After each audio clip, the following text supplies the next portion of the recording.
Ito. Hindi mahalaga kung sino ang pumirma sa Manifesto of Support para sa pagpapatuloy ng liderato ni House Speaker Martin Romualdez sa 20th Congress. Hindi raw mahalaga kung sino ang sumuporta sa manifesto na sa pagsuporta ng pagiging House Speaker ni Tamba o pagsuporta sa kanya.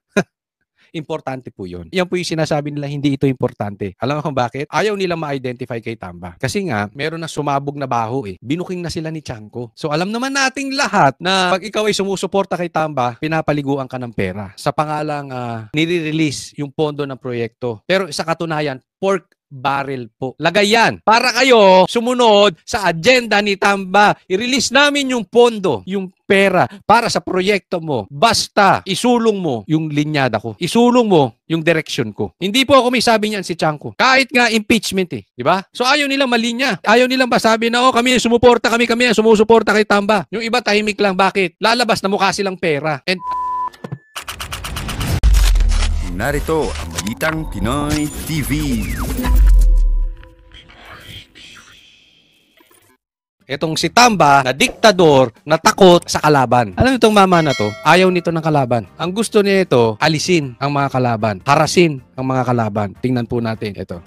Hindi mahalaga kung sino ang pumirma sa Manifesto of Support para sa pagpapatuloy ng liderato ni House Speaker Martin Romualdez sa 20th Congress. Hindi raw mahalaga kung sino ang sumuporta sa manifesto na sa pagsuporta ng pagiging House Speaker ni Tamba o pagsuporta sa kanya. Importante po yun. Yan po yung sinasabi nila, hindi ito importante. Alam mo kung bakit? Ayaw nila ma-identify kay Tamba. Kasi nga, meron na sumabog na baho eh. Binuking na sila ni Chanco. So alam naman nating lahat na pag ikaw ay sumusuporta kay Tamba, pinapaliguan ka ng pera. Sa pangalang nire-release yung pondo ng proyekto. Pero sa katunayan, pork barrel po. Lagay yan. Para kayo sumunod sa agenda ni Tamba. I-release namin yung pondo, yung pera para sa proyekto mo. Basta isulong mo yung linyada ko. Isulong mo yung direction ko. Hindi po ako may sabi niyan si Chanco. Kahit nga impeachment eh. Diba? So ayaw nilang malinya. Ayaw nilang masabi na kami sumuporta kami sumusuporta kay Tamba. Yung iba tahimik lang. Bakit? Lalabas na mukha silang pera. And at the same time, nakita naman natin ang hagupit ng taong bayan. Marami po na nagkamaling sumuporta kay Tamba. Yung mga tao nga dyan sa Quadcom, halos naubos sila. Bakit? Nagalit ang taong bayan sa kanila dahil sa pagsuporta nila kay Tamba. Sa 20th Congress, ito ang iginiit ng tagapagsalita ng Kamara na si Attorney Princess Abante. Nakaw yung anak ni Abante, ang ganda-ganda. Si Princess. Parang hindi bagay sa'yo yung pangalan. But anyway, hindi raw importante yung kung sumuporta man sila kay Tamba or hindi. Talaga lang? Hindi sa pilitan? Uy? Niloloko nyo ba taong bayan? Anya sa Kamara, hindi sapilitan ang pagsuporta at kusang loob na desisyon ng bawat kinatawan. Ito rin ay iginagalang na una, hindi daw sapilitan ang pagsuporta kay Tamba. Prinsipyo daw. Hindi pinipilit. Pangalawa, kusang loob. Pangatlo, at iginagalang ng liderato. Pang-apat. Okay, sige. Tanong, sino bang nakalaban ni Tamba dyan para siya yung naging congressman? Di ba wala? Anong sinasabi? Diba? Kung hindi ako nagkakamali, sinabi ito ni BP Sara at sinabi din ni Tebes na ito si Tamba raw. Kung hindi ako nagkakamali, isa sa kanila sabi niyan o silang dalawa nagsabi niya na ito raw si Tamba ayaw ng kalaban. Dahil gagawa niya ng paraan, lalagyan, tatakutin, kung ano man. Basta ayaw niya ng kalaban. Di ba nangyari? May kalaban ba siya nung tumakbo siyang congressman? Di ba wala? Ngayon din. Anong ginagawa nila kay BP Sara? Alam naman natin may pangarap. May pangarap na maging di umanong prime minister to si Tamba or presidente. May pangarap ito. At ang balakid sa pangarap ni Tamba ay si BP Sara. So sa madaling salita, si Tamba hindi kayang lumaban ng patas. Ang kaya ni Tamba, tanggalin ang kalaban. Dahil mahina po talagang nilalang yan si Tamba. Una, hindi minamahal ng tao. Ipokrito, mata pobre, anak mayamang napakataas na kala mo kung sinong napakagaling. Hindi gusto ng taong bayan eh. Anong alam lang yan? Politika. Traditional politician yan. Trapo. Bayad dito, bayad doon, ayuda dito, ayuda doon, tanggal dito, tanggal doon. Takot dito, takot doon. Yan si Tamba. Ang liderato ng House of Representatives na si Speaker Romualdez. Ginawa nito ang pahayag matapos na aminin ni House Deputy Speaker Cebu 5th District Representative Duke Frasco na hindi ito pumirma sa Manifesto of Support para kay Speaker Romualdez. Hindi siya pumirma. Si Frasco hindi po pumirma sa suporta kay Tambaluslos. Anong ginawa ni Tamba? Dagdag pa ni Attorney Abante, 285 ng mga kongresista ang nagpahayag ng kanilang suporta sa pagpapatuloy ng liderato ni Speaker Romualdez. 285 naman pala. Ilabas mo yung pangalan kung sino-sino yung mga yan. Sinabi nyo rin yan eh. Ang dami nyo na suporta tungkol dun sa impeachment eh. May first complaint, hindi pumustro. May second complaint, hindi pumustro. May third complaint, hindi pumustro. Tapos nung nagkabayaran pala, ginawang pork barrel, biglang nagpustro. Sa madaling salita, walang suporta si Tamba. Ngayon, nagsasalita na naman kayo, may 285 na suporta. Totoo ba yan? Pero kahit na sabihin mo may 285 na suporta yan, ayaw pa rin yan. Gusto niyan, hawak niya sa liig. Pag hindi niya hawak sa liig ang congressman, ito. Kita mo anong ginawa kay Prasco. Para sa 20th Congress. At kabilang anya sa may matibay na suporta ang mga kinatawan ng distrito sa rehiyon ng Central Visayas. Yan mo, tiniwalag si Prasco sa NUP. Samantala, inihayag naman ni National Unity Party o NUP President at Camarines Sur 2nd District Representative El Rey Villaferte na itinitiwalag si Congressman Frasco mula sa partido. Ito ay dahil sa desisyon nitong huwag suportahan ng House Speaker. Kita mo? Itiniwalag. Dahil sa desisyon nito ayaw suportahan ng Speaker. Galing mismo sa inyo. Kahit ba sabihin natin nasa rules yan ng partido ninyo, kung kayo ay talagang nire-respeto nyo ang bawat member, kung talagang kayo ay hindi namimilit ng suporta, bakit ititiwalag nyo yung iba ng opinion sa inyo? Iba ang pagtingin sa politika. Sabi, pambihira naman. No? Tingnan nyo, kayo mismo, inaamin nyo na, kinokontradict nyo sarili niyo. Kayo mismo, inaamin nyo, makasinungaling kayo. Paglabag umano ito sa opisyal na posisyon ng NUP na pagsuporta sa pagpapatuloy ng liderato sa Kamara. Wala pang reaksyon si Congressman Frasco sa akbang na ito ng kanyang partido. Rosalie. Di ba?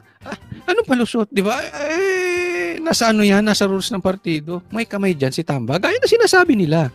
Walang nangyayari sa Kamara nang walang kamay si Tamba. Huwag niyo sasabihin na hindi yan ni Tamba. Hindi yan nakagustuhan ni Tamba. Hindi po pinipilit si Prasco sa sumuporta. Pero itiniwalag. Di ba? Lahat naman. Parang si Marcos. Hindi, ayaw ko ng impeachment pero may impeachment. Ayaw ko ng EDCA pero nagka-EDCA.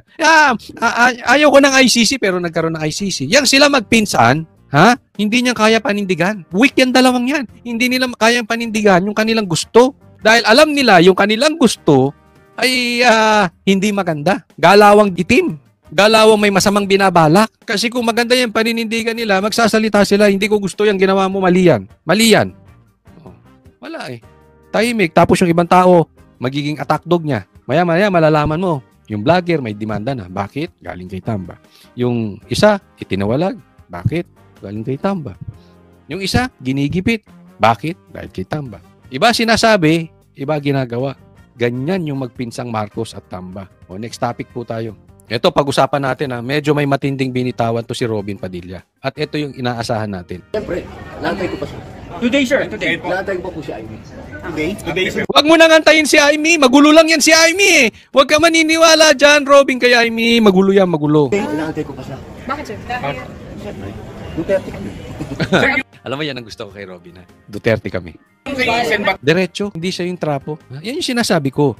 Whether yung gusto mo tama or mali, huwag kang tumago sa palda ng spokesperson mo. Huwag kang tumago sa palda ng PCO mo. Huwag kang tumago sa palda ng mga kaalyado mo. Tayuan mo. Ano sabi ni Robin? Siyempre, Duterte kami.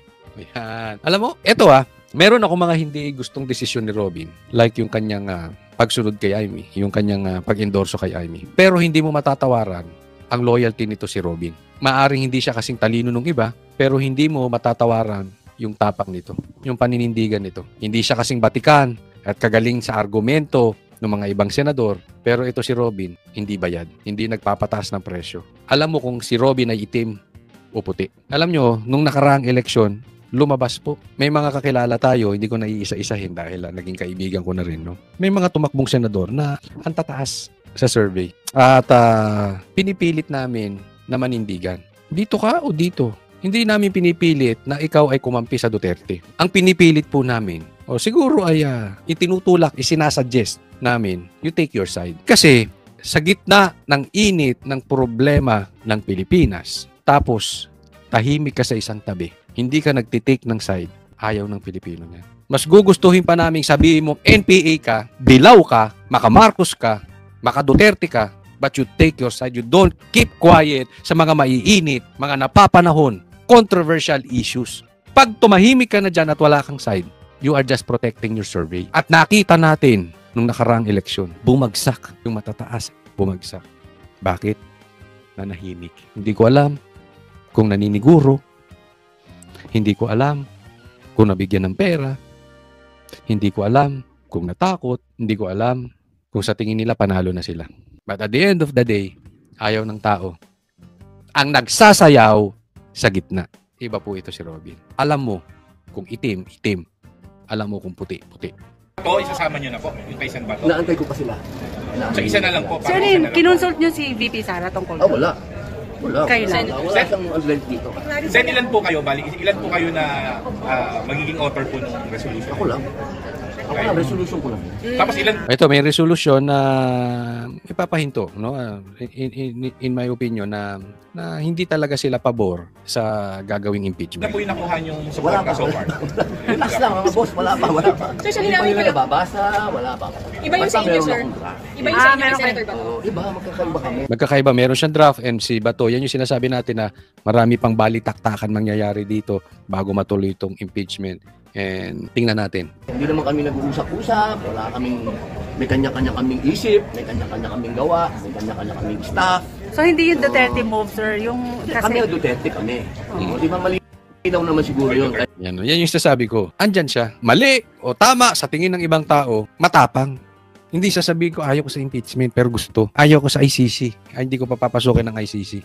Pero pinapasok. Duwag yung mga ganong tao. Tapos nagtatago sa spokesman, sa spokesperson nila. Sunugin mo ako dito, mga ngamoy Rodrigo Roa, Duterte ako, di ba? No, again, sana ang Pilipino, pati na rin sa mga bumoboto sa darating na eleksyon, alam naman natin nagkatayaan nitong 2025. Talagang matindi nangyari ngayon, no? Na yung even nga yung mga boto ni Pastor, sinasabi mga 12 million votes napunta pinaghatian ni Bam Aquino at ni Kiko. Alam naman natin kahit wala sila sa survey, alam din naman natin na pinanalo yan dahil kailangan ng pula na kaalyadong dilaw, kaya nga takot ang COMELEC for recap. Ito na nga mga kabalita. Ano na ang masasabi nyo patungkol sa balitang ito? Please comment down below mga kabalita. Pag-usapan natin yan sa comment section. At kung di ka pa nakasubscribe sa ating channel, baka naman